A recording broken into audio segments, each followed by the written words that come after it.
ጤና ይስጥልን የተከበራችሁ የሬዲዮ ቤተሰቦችና አድማጮች የዕለቱን ዜናዎች እናሰማችኋለን። ዜናው የምናሰማችሁን ቶማስ ፋና ታምሩግናን ባለንበት ሰዓት አቆጣጠር የዛሬ ግንቦት 5 ቀን 2018 ዓ.ም ዜናዎችን ከማሰማታችን በፊት አርዕስተ ዜናውን እናስቀድማለን። የአገዛዙ ወታደራዊ ሽንፈትና ሰላማዊ ሰዎች ላይ ያነጣጠረ የድሮን ጥቃት፣ ትግራይና የፖለቲካ ትኩሳቱ፣ የደቡብ ወጣቶች ጦርነት በቃን ጥሪ፣ አሜሪካው ኩባንያና የምርመራ ጥያቄ፣ የዶክመንተሪ ዝግጅቱና ቴዲ አፍሮ የአሳው ጥቃት ተጨማሪ መረጃዎች፣ ለእስረኞች ምህረት፣ አሜሪካና ጦር፣ የፕሬዚዳንት ሩቶ ምላሽ የሚሉና ሌሎችም ወቅታዊ ዜናዎች አሉን። ዝርዝሩን እንሆ።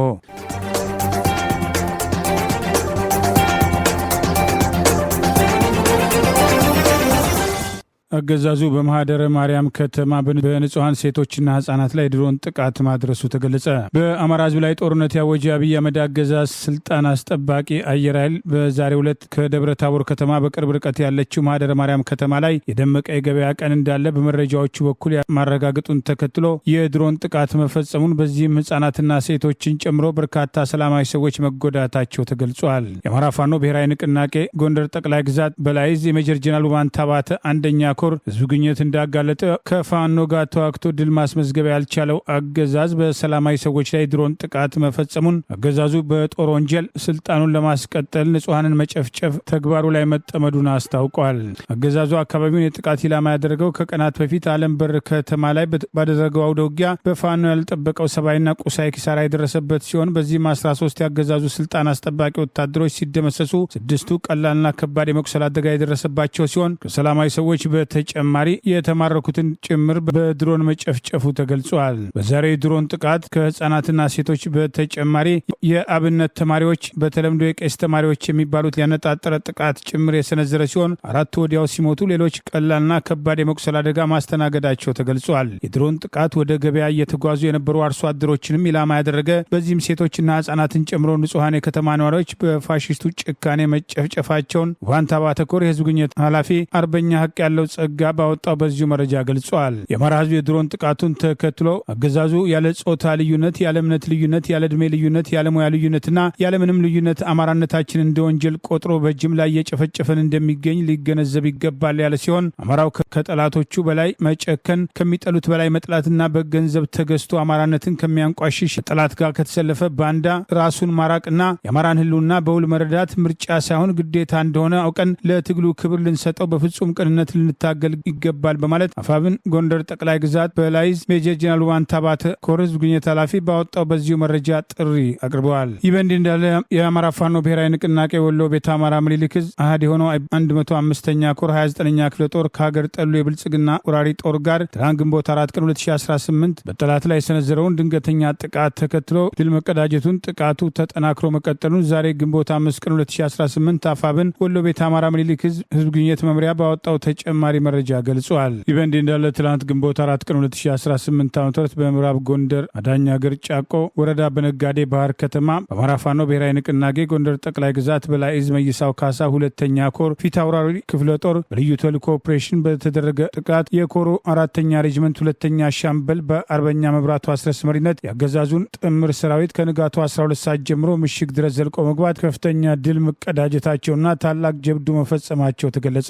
በትናንትና ዕለት የተፈጸመው ጀብዱ ቀደም ሲል ከ8 ቀናት በፊት ሚያዝያ 26 ቀን 2018 ከተሰራው ጀብዱን በላይ መሆኑን ከኮር የወጣው ይኸው መረጃ ይገልጻል። በስርዓቱ ስልጣን አስጠባቂ ባንዳዎች ላይ ኢላማ ባደረገው በዚህ ልዩ ኦፕሬሽን ባንዳ አድማ ብተና ፖሊስና የብልጽግና ስርዓት ለማስቀጠል በሚደረገው የጨበራ ምርጫ ዋና ተዋናይ፣ የምርጫ ቅስቀሳ ዋና ተዋናዮች ያደረጉትን እንቅስቃሴ ኢላማ ያደረገ ሲሆን በዚህም ያገዛዙን የጨረባ ምርጫ ቅስቀሳ ከማስቆም ባሻገር ከፍተኛ ቁጥር ያለው የጠላት ኃይል ሙትና ቁስለኛ ማድረግ መቻሉንም የጸረ ሽምቅ ምሬ የተባለ ዋና የሚሊሻ አመራርም መደምሰሱ ተገልጿል። በአገዛዙ ስልጣን አስጠባቂ ጦርና በባንዳዎቹ ላይ በተወሰደው በዚህ እርምጃ ከ1 በላይ ያገዛዙ ስልጣን አስጠባቂዎች ሲደመሰሱ ከ13 በላይ ከባድና ቀላል የመቁሰል አደጋ ማስተናገዳቸውን 19 ክላሽ ከ5000 በላይ ተተኳሽ መማረክ መቻሉም ተገልጿል። በተመሳሳይ ዛሬ ግንቦት 5 ቀን 2018 በዚሁ ቀጠና መይሳው ካሳ 2ኛ ኮር ካራማራ ክፍለ ጦር በምዕራብ ጎንደር መተማ ወረዳ የሰፈረውን ያገዛዙን ጥምር ስልጣን አስጠባቂ ሰራዊት ላይ የወሰደውን እርምጃ ተከትሎ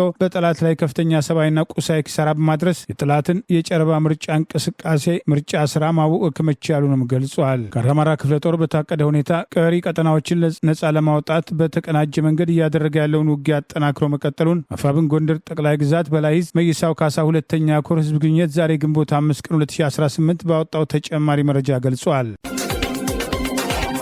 ባለፉት ጥቂት ቀናት የትግራይ ክልል ጊዜያዊ ፕሬዝዳንት ሌተና ጀነራል ታደሰ ወረደ መግለጫዎችን ሲያንሸራሽር የቆየው የትግራይ ክልል ፕሬዝዳንት ጽህፈት ቤት የማህበራዊ ትስስር ገጹ ለመጀመሪያ ጊዜም ዶክተር ደብረጽዮን ገብረ ሚካኤልን የክልሉ ፕሬዝዳንት በማለትም ዘገባዎችን ማቅረብ ጀመረ። የጊዜያዊ አስተዳደሩ ፕሬዝዳንት የሌተና ጀነራል ታደሰ ወረደ እጣ ፈንታቸው ለጊዜው አልታወቀም። ላለፉት ጥቂት ቀናት ዋነኛ ትኩረቱን አድርጎ የነበረው በጊዜያዊ አስተዳደሩ ፕሬዝዳንት ሌተና ጀነራል ታደሰ ወረደ በሚሰጧቸው መግለጫዎችና በሚያከናውኑ ተግባራቶች ላይ የነበረው የክልሉ የፕሬዝዳንት ጽህፈት ቤት የማህበራዊ ሚዲያ ገጽ ሌተና ጀነራል ታደሰ ወረደን በምን ደረጃ ላይ እንደሚገኙ ባይገልጽም፣ ሆኖም ዛሬ የወጡ ዘገባዎች ዶክተር ደብረጽዮን ገብረ ሚካኤልን በፕሬዝዳንትነት ማዕረግ በመጥቀስ ያቀረበ ሲሆን ይህም በክልሉ ወቅታዊ የፖለቲካ ሁኔታ ላይ ትልቅም ትኩረት የሳበ ክስተት መሆኑም ተመልክቷል። ይህ በዚህ እንዳለ የትግል ጓዶቻቸው የሆኑት እነ ዶክተር ደብረጽዮን ከ6 ዓመት በፊት በተካሄደው የኢትዮጵያ ፌዴራላዊ ምርጫ ቦርድ እውቅና የነፈገው ክልላዊ ምርጫ አማካኝነት የተቋቋመው የክልሉ ምክር ቤትን እንደማይቀበሉ፣ ሁኔታውም የትግራይ ክልልን ወደ ለየለት የእርስ በርስ ጦርነት ዳግም ሊከተው ይችላል የሚል ሰሞነኛ ማስጠንቀቂያም ሲያሰሙ የሰነበቱት ሌተና ጀነራል ታደሰ ወረደ በአሁኑ ወቅት በምን ደረጃ ላይ እንደሚገኙ በውል አልታወቀም። የክልሉ ጊዜያዊ አስተዳደር ፕሬዝዳንት ጽህፈት ቤት የፕሬስ ሴክሬታሪያት የሆኑት ዶክተር ገብሩ ካሳይ በማህበራዊ ሚዲያ ሐሰተኛ መረጃ በማሰራጨት በሚል ወንጀል ተጠርጥረው ካለፈው ሰኞ ጀምሮ በፖሊስ ጣቢያ በቁጥጥር ስር መዋላቸውን መዘገባችን ይታወሳል። የደቡብ ወጣቶች ሊነቁ እንደሚገባና ያገዛዙን ስልጣን ለማስጠበቅ በተከፈተው ጦርነት ሕይወታቸውን በማጣት ራሳቸውና ቤተሰቦቻቸውን አደጋ ላይ ከመጣል ይልቅ ስርዓቱን ለመታገል ለህሉናቸው ከተነሱ የአማራ ወጣቶች ጎን በመሰለፍ ጠመንጃቸውን ለነጻነታቸው እንዲያዞሩ የአካባቢው ወጣቶች በማህበራዊ ሚዲያ በስፋት የተቀባበሉት ጥሪ እየተካሄደ ነው። በደቡብ ኢትዮጵያ በተለያዩ ክልሎች የተከፋፈሉ አካባቢዎች የሚገኙ ታዳጊና ወጣቶችን አገዛዙ በግፍ እያፈሰ ለአገር ነው በሚል ሽፋን ዘረኛ አጀንዳውና ስልጣኑን ለማስቀጠል በሚከፍተው ጦርነት ውስጥ በርካታ ወጣቶች እያለቁ መሆናቸውን ለብልጽግና ዳይፐር ብላችሁ በ5 እና 6 ሺህ ብር ህይወታችሁን አትጡ፣ ለራሳችሁና ለቤተሰቦቻችሁ ስትሉ ኑሩ፣ ህይወታችሁን አድኑ፣ ሌላው ለህልውናው እየታገለ ነው በማለት የአማራ ወጣቶች ለህልውናቸው የሚያደርጉትን ትግል ሊቀላቀሉ እንደሚገባና በአገዛዙ ላይ አፈሙዛቸውን ማዞር ይገባቸዋል በማለት የአካባቢው ተወላጅ ከአማርኛ ቋንቋ በተጨማሪ በደቡብ ክልል በሚነገሩ ቋንቋዎች ጭምር ጥሪ በማቅረብ ወጣቶችን ለማንቃት እየተንቀሳቀሰ ይገኛል።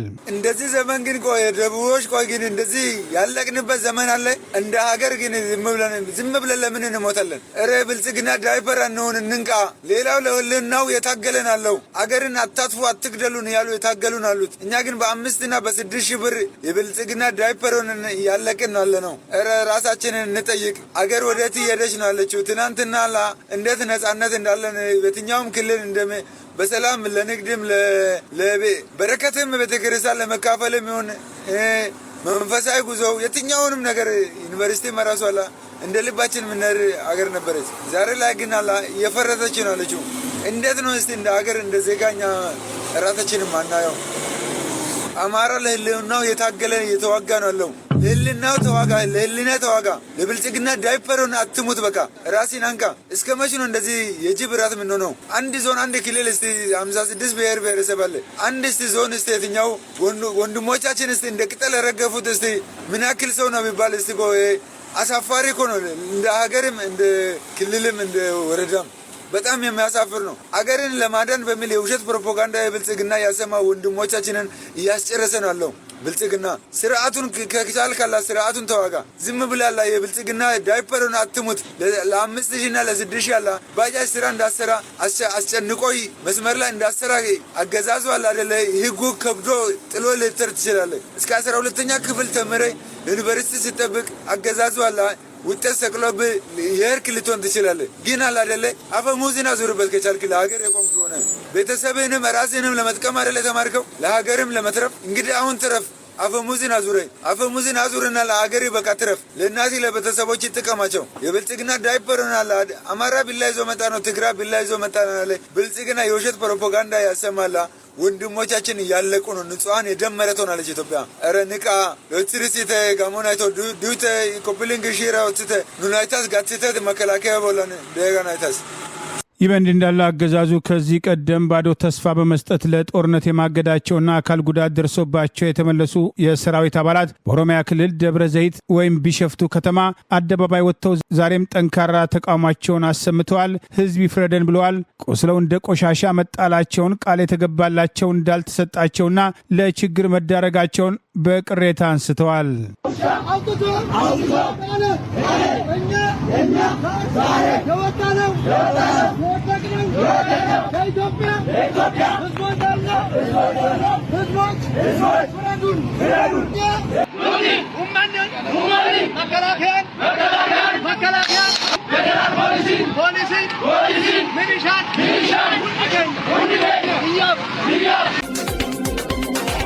የአሜሪካ የጨረር አምራቾች ከኢትዮጵያ ኤክስፖርት በሚደረጉ የሶላር ምርቶችም ታሪፍ ላይ የፌዴራል ንግድ ባለስልጣናት ምርመራ እንዲያካሄዱ መጠየቃቸውን ሮይተርስ የዜና አገልግሎት ዘገበ። አምራቾቹ በቻይና የተመረቱ ያሏቸውን የሶላር ምርቶች በአሜሪካም የተጣለባቸውን ታሪፍ ለማለፍ በኢትዮጵያ በኩል ኤክስፖርት እየተደረጉ ናቸው ሲሉም ወቅሰዋል። ባለፈው ማክሰኞ ለአሜሪካ የንግድ መምሪያ የቀረበው ቅሬታ እንደ ቴዮ እና ኦሬንጂን ሶላር ማኒፋክቸሪንግ ያሉ ኩባንያዎች በቻይና የተመረቱ ግብአቶችን በመጠቀም በኢትዮጵያ ውስጥ የሶላር ህዋስን እያመረቱ ናቸውም ብለዋል። እነዚህ ምርቶች በኢትዮጵያ ወይም በቬትናም ውስጥ ወደ ሶላር ፓናሊስትም ተቀይረው ወደ አሜሪካ እንደሚላኩም ተገልጿል። ይህም ክስ የቀረበው ጠቅላይ ሚኒስትር አብይ አህመድ ኢትዮጵያ የታዳሽ ኃይል ምርትና የኢንዱስትሪ የማምረት አቅሟን ለማሳደግ የምታደርገው ጥረት አካል የሆነውን ግዙፉን የሶላር ማምረቻ ፋብሪካዎችን በደቡብ ኢትዮጵያ በሲዳማ ክልል በሐዋሳ ኢንዱስትሪያል ፓርክ ተገኝተው ካስመረቁም ከ3 ሳምንታት በኋላ መሆኑን ሮይተርስ በዜናው ላይ ዘግቧል።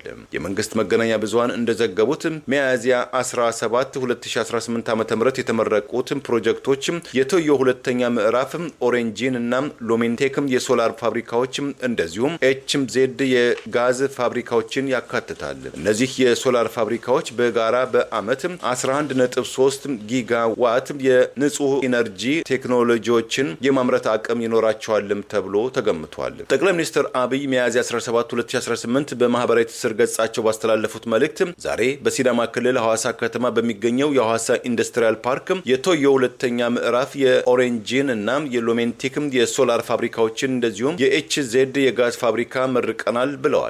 ጠቅላይ ሚኒስትሩ በማከልም እነዚህ ፕሮጀክቶች አሁን ላይ ሰፊ የስራ እድል መፍጠር የቻሉ መሆናቸውንና ኢትዮጵያም ሰፊ ኢንዱስትሪና የታዳሽ ኃይል ፍላጎት የሚያንጸባርቁ መሆናቸው መግለጻቸው ይታወሳል።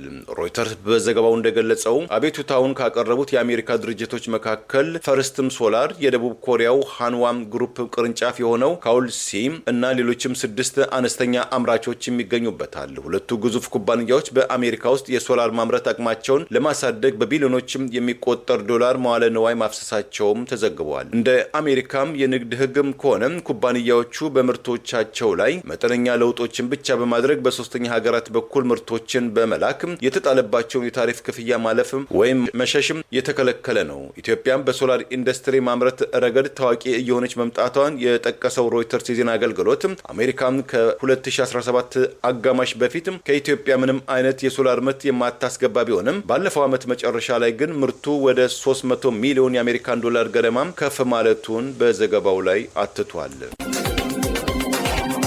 የአንጋፋው ድምፃዊ ቴዎድሮስ ካሳሁን ባልደረቦች ላይ ተጨማሪ የምርመራ ጊዜ ተፈቅዷል። በድምፃዊ ላይ አገዛዙ በአርቲፊሻል ኢንቴሊጀንስ የታገዘ ዶክመንተሪ ያዘጋጀ መሆኑና በባልደረቦቹ ላይ የቀረበው ውንጀላ የሚያጠናቅሩ ህዝቡን በከፍተኛ ደረጃ የሚያሳስቱና ድምፃዊውን እንዴት እንዲህ ያደርጋል እሱስ ራሱን ለምን አይጠብቅም የሚሉ ዘመቻዎችን ለመክፈት ጎን ለጎን ማቀዳቸውን የሚጠቅሱ መረጃዎች ወጥተዋል። አንጋፋው ድምፃዊ ቴዎድሮስ ካሳሁን ሚያዝያ 8 ቀን 2018 ይፋ ያደረገው ኢትዮሪካ የተሰኘ አልበምን ተከትሎ አገዛዙ እየወሰደ ያለው የበቀልና የአፈና እርምጃ ተጠናክሮ የቀጠለ ሲሆን ሙዚቃ ያዳመጡትን አፍሶ ከማሰር ጀምሮ የድምፃዊው ባልደረቦች አገዛዙ የዘረፈውን ስቱዲዮ ይጠብቁ የነበሩ የጥበቃ ሰራተኞች ጭምር የታሰሩ ሲሆን የተለያዩ ሰብአዊ መብት ጥሰት እየተፈጸመባቸው በድምፃዊ ቴዎድሮስ ካሳሁን ላይ የሚዘጋጀው ሐሰተኛ ዶክመንተሪ ግብአት እንዲሆኑ የፈጠሯቸውን ወንጀሎች በየጊዜው እየቀያየሩ በአርቲፊሻል ኢንቴሊጀንስ የታገዘ ድምፃዊው ሰብረው ንብረቱን በዘረፉት አቦጊዳ ስቱዲዮ ውስጥ ተቀምጦ አደንዛዥ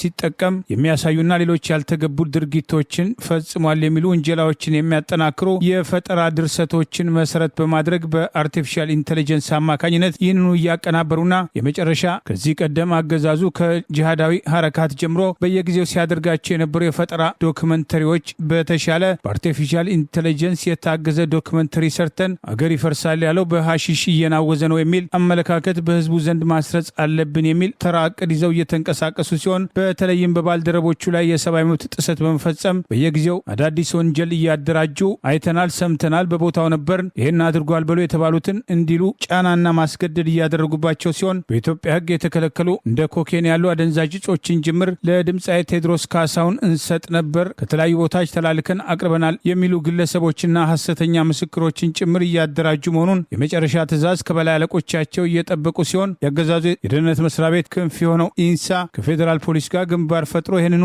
ዶክመንተሪ በአርቲፊሻል ኢንቴሊጀንስ በየጊዜው የሚያቀርቧቸውን ታሪኮችና የፈጠራ ትርክቶች መሰረት አድርገው እያዘጋጁ መሆኑን የሚጠቅሱ መረጃዎች ወጥተዋል። በድምፃዊ ቴዎድሮስ ካሳሁን ዙሪያ ከተያዙት ሰዎች መካከል የቅርብ ጓደኛው አቶ ዮሱፍ ያሲና ምክትል ማናጀሩና ቃል አቀባይ የሆነችው ማሌትን ጨምሮ አስቀድመው ዋስትና ጥያቄያቸው ያቀረቡ ቢሆንም ጥያቄያቸውን ውድቅ በማድረግ ዛሬ ፍርድ ቤት የቀረቡበት ወቅት ፖሊስ የጠየቀውን የ14 ቀን የጊዜ ቀጠሮ ጥያቄ ብይን እሰጣለሁ በሚል 5 ቀን የቆየው ፍርድ ቤት ዛሬ ለግንቦት 15 ቀን 2018 ተለዋጭ ቀጠሮ ሰጥቷል።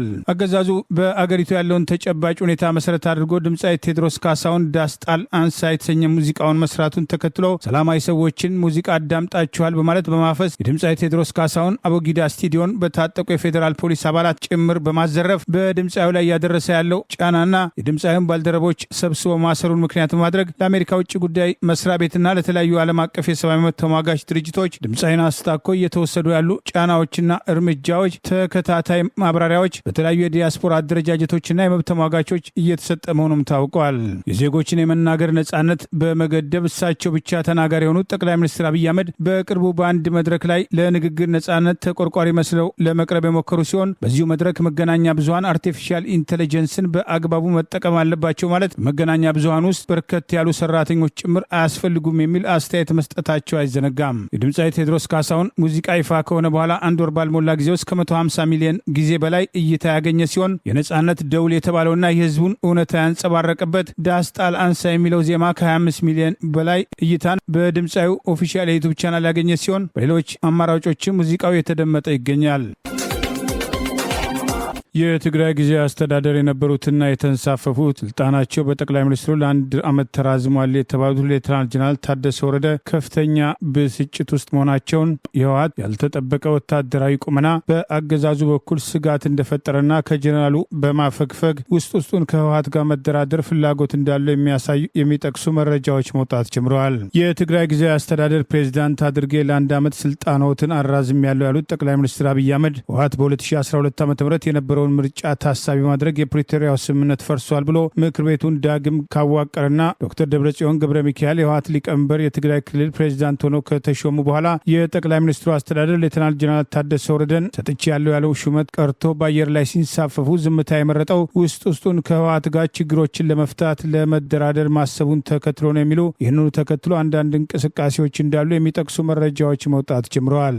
አገዛዙ የተማመነበት የአየር ኃይልና የድሮን ጥቃት በተመለከተ ህወሓት ያልታሰበ ዝግጅት ማድረጉን የሚያሳዩ ምልክቶች በተለይም ወደ ትግራይ የኢትዮጵያ አየር መንገድ ያደረገው በረራ መቀሌ ለማረፍ ካሰበ በኋላ ማረፍ አለመቻሉን ተከትሎ በዚህም ህወሓት የድሮን ጥቃት ይፈጸማል በሚል የወሰደውን ጸረ ድሮን የማወክ እንቅስቃሴ ተከትሎ የመጣ መሆኑ በአገዛዙ በኩል ያልተጠበቀ ድንጋጤ መፍጠሩና ጠቅላይ ሚኒስትሩ የሾማቸው የትግራይ ክልል ፕሬዚዳንት ለአንድ ዓመት ስልጣኖትን አራዝም ያለው ካሉ በኋላ ከተንሳፈፉ በኋላ ዝምታ መምረጣቸው የዚሁ እርምጃ ውጤት መሆኑን የሚጠቅሱ መረጃዎች መውጣት ጀምረዋል። በነ ጌታቸው ረዳ በኩል ይታዘዛል የሚባለው የትግራይ ሰላም ሰራዊት የተባለው ብዙ ተስፋ እንደማይጣልበት፣ ነገር ግን በትግራይ ሰላም ሰራዊት ስም መከላከያ በተለያዩ አቅጣጫዎች ገብቶ ውጊያ ያድርግ የሚለውም በህወሓት በኩል ያለው ወታደራዊ ቁመና በተለይም በቴክኖሎጂ ረገድ ህወሓት ያደረገው ዝግጅት በተመለከተ በቂ መረጃ የለም በሚል ያገዛዙ ወታደራዊ አዛዦች በኩል ሰፊ ግምገማ እየተካሄደ ሲሆን፣ በሌላ በኩል ትላንት ህወሓት በጉልበት ከአማራ ክልል አካሎት የነበረውና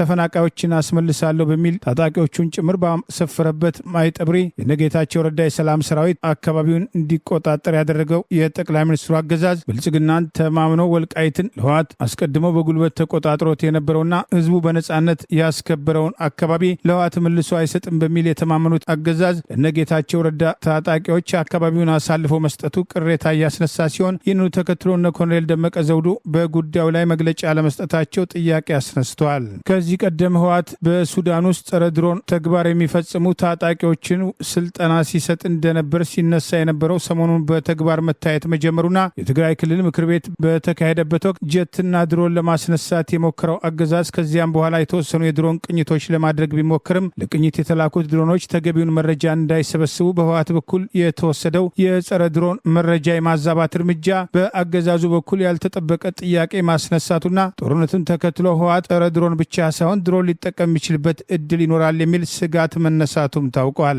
የትግራይ ክልል ፕሬዚዳንት ሌተናል ጀነራል ታደሰ ወረደ በፌዴራል መንግስቱ በኩል የህወሓትን እርምጃ ተከትሎ የኃይል እርምጃዎች እንደሚወሰዱ፣ ነገር ግን እሳቸው ወደ ትግራይ የፌዴራሉ ኃይል እንዲገባ እንደማይፈቅዱ መናገራቸው በአብይ አገዛዝ በኩል ቅሬታ ማስነሳቱና ይህንኑ ተከትሎ ከህወሓት ጋር ለመስማማት ውስጡን ለመነጋገር እንቅስቃሴ መጀመሩን፣ ለዚህም ለጊዜው በስም ያልጠቀሷቸው የምዕራብ አገራት ዲፕሎማቶች ከሀገራቸው መንግስት ጋር ተነጋግረው ከህወሓት መሪዎች ጋር በመነጋገር ከፌዴራል መንግስቱ ጋር ያለውን ችግሩን በሰላም ለመፍታት ሀሳብ አለን የሚል ጥያቄዎች መነሳታቸውና ይህም የትግራይ ጊዜያዊ አስተዳደር በሚል የተንሳፈፉት ሌተናል ጀነራል ታደሰ ወረደን በእሳቸው ዙሪያ ያሉ ደጋፊዎቻቸውን ጭምር እንዳሳዘነ የሚጠቅሱ መረጃዎችን መውጣት ጀምረዋል። ባለፈው ዓመት ማብቂያ ላይ ህወሓት በሱዳን ጸረ ድሮን ስልጠና የሚሰጣቸው አባላቱ ለተከታታይ ወራት የወሰዱትን ስልጠና ማጠናቀቃቸውን መረጃዎችን ጠቅሰን መዘገባችን አይዘነጋም። የጠቅላይ ሚኒስትሩ አገዛዝ ከዚህ ቀደም ከትግራይ ጋር ጦርነት በነበረበት ወቅት ከህወሓት ጋር ውስጡን በድብቅ ድርድር በሚያደርጉበት ወቅት ጠቅላይ ሚኒስትሩ በአደባባይ ፓርላማ ጭምር በመቅረብ ድርድር እያደረግን አይደለም፣ ድርድር ስናደርግ እነግራቸዋለን በሚል የኢትዮጵያ ህዝብን መዋሸታቸውና በወቅቱ የአውሮፓ ህብረት ልዩ መልእክተኛ አኒታ ዌበር ጠቅላይ ሚኒስትሩ ህወሓትን ከአሸባሪነት ለመፋቅ መስማማታቸውን ውይይቶች እየተደረጉ መሆኑን ማጋለጣቸውን በኋላም የአሜሪካ ልዩ መልእክተኛ አምባሳደር ማይክ ሀመር በአሩሻና በጅቡቲ ምስጢራዊ ድርድሮች እንደነበሩ፣ ይህም ከፕሪቶሪያው ስምምነት በፊት የተካሄደ መሆኑን መናገራቸው አይዘነጋም።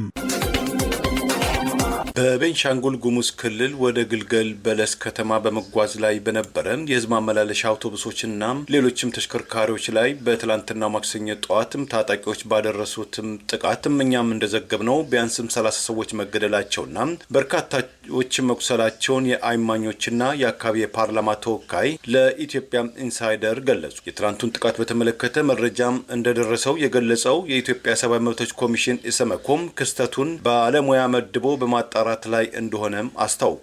እኛም እንደዘገብነው ድርጊቱ የተፈጸመው በመተከል ዞን ጎባ ወረዳ አይሴዴ ቀበሌ ውስጥ ብሎ በሚገኘው ቦታ ላይ እንደሆነም ከትላንት ጥቃት የተረፉ 3 የአይን እማኞችም ገልጸዋል። የመተከል ዞን የፓርላማም ተመራጭ የሆኑት ዶክተር መብራቱ የትላንትናው ጥቃት የደረሰው ከአይሴዴ ቀበሌም ከታለፈ በኋላ ወደ ዳንጎር ወረዳ መግቢያ ላይ በሚገኝ ቦታ ላይ እንደሆነም እማኝነታቸውን አረጋግጠዋል። ከአሶሳ ወደ ግልገል በለስ ከተማ ይጓዝ በነበረው ይህ የህዝብ ማመላለሻ አውቶቡስ ላይ ተሳፍራ እንደነበረች የገለጸች አንዲት የአይን እማኝ ታጣቂዎችም ተኩስም እሩምታ የከፈቱበት ቦታ የመከላከያ ሰራዊት ካምፕ ያለበት አካባቢ እንደሆነ ለኢትዮጵያ ኢንሳይደር ገልጻ እርሷና ሌሎችም ተሳፋሪዎች መጀመሪያ ላይ የሰሙት ተኩስ በአካባቢው በብዛት የሚገኙ ቀርካም ሲቃጠል የሚወጣው ድምጽ መስሏቸው እንደነበረም አስረድታለች። ይሁን እንጂም ታጣቂዎቹ ንብረታቸውን መቀማታቸውን የምትገልጸው ይህችው የአይን እማኝ አንዱን ሹፌር በመደብደብ ላይ እያሉ የመከላከያ ሰራዊት አባላት በአካባቢው በመድረሳቸው ወደ ተኩስ ልውውጥ መግባታቸውን ገልጻለች። ስልካችንን ምንም ሁለመናችንን ቀምተው ከዘረፉን በኋላም ተኙ አሉን። መከላከያም ሲመጣም ሩጡ አሉን። መከላከያዎች ምንም አትሆኑም እያሉ እየተዋጉ ነበረም ስትል እማኝነቷን ገልጻለች። መነሻውን አሶሳ ከተማ አድርጎ ማንኩሽ ከተማ አድሮ ንጋት 11 ሰዓት ላይ ወደ ግልገል በለስ ከተማ በጉዞ ላይ የነበረው ይህ የመንገደኞች አውቶቡስ ተሳፍሮ የነበረ ሌላም ተጓዥ ተመሳሳይ ክስተት እንዳጋጠመው የገለጸም ሲሆን የደንብ ልብስ የለበሱ የታጠቁ ኃይሎች የነበሩበትን አውቶቡስ በመክበብ ካስቆሟቸው በኋላም ተሳፋሪዎቹን በሙሉ እንዲወርዱ አድርገው የፈጸሙትን ወንጀልን ገልጿል። ማንም ሰው እንዳይንቀሳቀስ ውረዱና ሰልፍ ያዙ አሉ። ሰው ጠቅላላም ወረደ። ሰልፍን ተያዘ። ሁለት ባስ ውስጥ ያለውን ሰው በአንድ በኩል አሰለፉ። ወደ ጫካም ይዞ ገቡ። ጫካ ውስጥ ያለውን ሰው ኪሳቸው ውስጥ ያለውን ጠቅላላ ሀብታቸውን፣ ስልካቸውን፣ ሰዓታቸውን፣ የአንገት ሐብላቸውን ሳይቀር ወሰዱባቸው የሚለው የዓይን እማኝ አብሮት ከነበረም ተሳፋሪ ጋር ለማምለጥ ከውሳኔ ላይ ከደረሰ በኋላ የተከተለው ቶክስ እንደነበረም አስረድቷል። በአገዛዙ ቁጥጥር ስር ያለው ምርጫ ቦርድ አገዛዙ መልምሎ የሰጠውን ካድሬዎቹን የምርጫ አስፈጻሚ ብሎ ካሰማራ በኋላ ክፍያቸውና አበላቸው በጊዜ እንደማይከፈላቸው በቅሬታ ማንሳታቸው ተገልጿል። በአገዛዙ ቁጥጥር ስር ያለውና የምርጫ አስፈጻሚዎች ከፖለቲካ ፓርቲዎች ገለልተኛ የሆኑ ግለሰቦች የሚካተቱበት ቢሆንም ገዢው ብልጽግና ፓርቲ ራሱን የበታች አባላት ሳይቀር መልምሎ ለምርጫ አስፈጻሚነት ለቦርዱ ከሰጠ በኋላ ቦርዱ እነዚሁ በየደረጃው አሰልጥኛ ያሰማራቸው ላላቸው ምርጫ አስፈጻሚዎች በጊዜ ገንዘብ እየከፈላቸው አለመሆኑን በቅሬታ አንስተዋል። ምርጫ ቦርድ ላሰማራቸው የምርጫ አስፈጻሚዎች የስልጠናና የውሎ አበል ክፍያ በወቅቱ እንደማይፈጸም በማዕከላዊ ኢትዮጵያ ክልል በ35 የምርጫ ክልሎች የተሰማሩ ከ100 በላይ የሚሆኑ የምርጫ ክልል ስራ አስፈጻሚዎች የተባሉ ቅሬታ ማቅረባቸውን ቲክቫህ ኢትዮጵያ መረጃዎችን ጠቅሶ ዘግበዋል። ከታህሳስ ጀምሮ የቀን ውሎ አበል ክፍያ 3 ጊዜ ሊፈጸምላቸው ሲገባ የተከፈላቸው 2 ጊዜ ብቻ መሆኑን ከ2 ወራት በፊት ለወሰዱት ስልጠናም ክፍያ እንዳልተፈጸመላቸው ተናግረዋል። የምርጫ ጣቢያ ልጆች ክፍያ አልተፈጸመላቸውም። 40 በመቶ የሚከፈላቸው ብር ነበር፣ ነገር ግን እስካሁን አልተፈጸመላቸውም በማለት የምርጫ ክልል ኃላፊዎች ሰሞኑን ሆሳና ለነበራቸው 5 ቀናት ስልጠና ምንም ክፍያ እንዳልተፈጸመላቸውና ለቀን ይታሰባል የተባለው የስልጠና አበል 913 ብር መሆኑን ጠቅሰው ነገር ግን ካለንበት ቦታ ወደ ሆሳና ታሪፉ 300 ብር ነው፣ እኛ ግን የከፈልነው 1100 ብር ነው። ከነዳጅ እጥረት ጋር በተያያዘ የመኝታ ከ1000 ብር በላይ በቀን እናወጣለን በማለት ቅሬታ ማቅረባቸውን ይኸው ዘገባ አመልክቷል። በምርጫ ክልልና በምርጫ ጣቢያ ምርጫ አስፈጻሚዎች ያለባቸውን ችግር አስታከው ሲናገሩ እኛ የማዕከላዊ ኢትዮጵያ የምርጫ ክልል አስፈጻሚዎች እየተጉላላና ከምርጫ ጣቢያ አስፈጻሚዎች ጋር በምርጫ ቦርዱ ስህተት ግብ እየፈጠርን እንገኛለን ሲሉ ቅሬታ ማቅረባቸውን ጠቅሷል። ካለፈው ሮብ እስከ ዛሬ ድረስ በሆሳና ለማ ኢንተርናሽናልና በሆሳና ቪክትሪ ሆቴል በነበራቸው ስልጠና ክፍያ ባለመፈጸሙ ብጥብጥ መፈጠሩን የሚገልጹት እነዚሁም ያገዛዙ ምርጫ አስፈጻሚዎች የሚመለከተው አካል ችግሩን እስከ ሚያዝያ 9 ቀን 2018 ይፈታሉ ቢባልም አሁንም ችግሩ አለመፈታቱን ዛሬ ግንቦት 5 ቀን 2018 በወጣው በዚሁ ዘገባ ጠቅሷል። የምርጫ ጣቢያ አስፈጻሚዎች ክፍያና የስልጠና አበል በጊዜ ለምን አልተከፈለም ብለው ሲጠይቁ የክፍያ መንጠባጠብ አለ፣ በዚህ ምክንያት ብዙ ዛቻ፣ ማስፈራሪያ፣ ስድብ እየደረሰብን ይገኛል ብለዋል። አገዛዙ አስቀድሞ የዘረፈውን ምርጫ ተከትሎ የአገሪቱን ሀብት እንዳያባክንና በምርጫ ስም የሚሰራው ድራማ ተቀባይነት እንደሌለው በተለያዩ አቅጣጫዎች ወቀሳ እየቀረበ ሲሆን ከምርጫ ምዝገባ ጀምሮ በአብይ አህመድ ፕሬዝዳንትነት የሚመራው ገዢው ብልጽግና ፓርቲ የሚሰራቸውን ወንጀሎች ምርጫውን ነጻ ሆኜ አስፈጽማለሁ በሚል ራሱን ለማታለል የሚሞክረው ምርጫ ቦርድ አይቶ እንዳላየ በመሆኑ በተደጋጋሚ ወቀሳ እየቀረበበት ይገኛል። አገዛዙ በአማራ ሕዝብ ላይ የከፈተውን ጦርነት ተከትሎ በክልሉ በምርጫ ስም ለመንቀሳቀስ የሚሞክር ማንኛውም ኃይል የጠላት መሳሪያ መሆኑ ታውቆ እርምጃ እንደሚወሰድበት የአማራ ፋኖ ብሔራዊ ንቅናቄ ያስጠነቀቀ ሲሆን የአገዛዙ ካድሬዎች በግዳጅ ገበያ ላይና መንገድ ላይ ያገኙትን አርሶ አደር ሁሉ በስሙ 7ና 8 የምርጫ ካርድ ካስወጡ በኋላ ራሳቸው መልሰው እየሰበሰቡ አስቀድሞ ኮሮጆ እየተሞላ ሲሆን በዚህ ወር ግንቦት 24 ቀን 2018 የይስሙላ ምርጫ ይካሄዳል ተብሎ የሚጠበቅ ቢሆንም ትግራይ ሙሉ ለሙሉ ምርጫ ውስጥ ባልተሳተፈችበት በአማራ ክልል አገዛዙ የይስሙላ ምርጫ ማድረግ የሚችልበት ሁኔታ በሌለበት በማዕከል በሚደረግ የቁጥር መደመርና መቀነስ አገዛዙ ያሰበውን የምርጫ ድራማ በተወሰኑ ከተሞች በመስራት ምርጫውን አሸንፍ ያለው ለማለት ከወዲሁ የተዘጋጀ ቢሆንም የአማራ ሕዝብ በጦርነት እየገደለኝ ያለው አገዛዝ እድሜውን ሊያራዝም አይገባም በሚል ከሰላማዊ ተቃውሞ እስከ ህዝባዊ መድረኮች ድረስ ተቃውሞውን ማሰማቱ አይዘነጋም። የአሜሪካው ፕሬዝዳንት ዶናልድ ትራምፕ የአሜሪካ 250ኛ የነጻነት ዓመትን ክብረ በዓልና የራሳቸውን የልደት ቀን በማስመልከት ለ250 ታሳሪዎች ምህረት ለማድረግ እቅድ መያዛቸው ተሰማ። ዎል ስትሪት ጆርናል ከቅርብ ምንጮች አገኘሁት ባለው መረጃ በመጪው ሐምሌ ወይም በፈረንጆቹ ጁላይ 4 2026 የአውሮፓ አቆጣጠር የሚከበረው አሜሪካም ከእንግሊዝ ነጻ የወጣችበትን 250ኛ ዓመትን በማስመልከት እንደዚሁም በነገ ዕለት የሚከበረውን የአሜሪካም የሰንደቅ ዓላማ ዓላማ ቀንና የራሳቸው የፕሬዝዳንት ዶናልድ ትራምፕ ልደትን በማስመልከት 250 ታሳሪዎችን ከእስር ቤት ለመልቀቅ በእንቅስቃሴ ወይም በቅር ላይ መሆናቸውም ተገልጿልም ብለዋል። በሁለተኛው የስልጣን ዘመናቸው በከፍተኛ ደረጃ የተፈረደባቸው 1600 ታሳሪዎችን በምህረት የለቀቁት ፕሬዝዳንት ዶናልድ ትራምፕ ፖለቲካዊ ተቃርኖችንና የሽኩቻዎችን መባባሳቸው የሚነገረው ሲሆን የአሜሪካ 250ኛ ነጻነትን የራሳቸው የልደት በዓልን በማስመልከት አነጋጋሪም ታሳሪዎችን ከለቀቁ በመጪው ታህሳስ በአሜሪካ ይካሄዳል ተብሎ በሚጠበቀው የሁለተኛው የግማሽ የስልጣን ዘመን ወይም ሚድተርም ምርጫ ላይ አዲስ የክርክርና የተቃርኖ ጎራም ሊያስነሱ ይችላልም ተብሎ መሰጋቱን ዘገባው ገልጿል።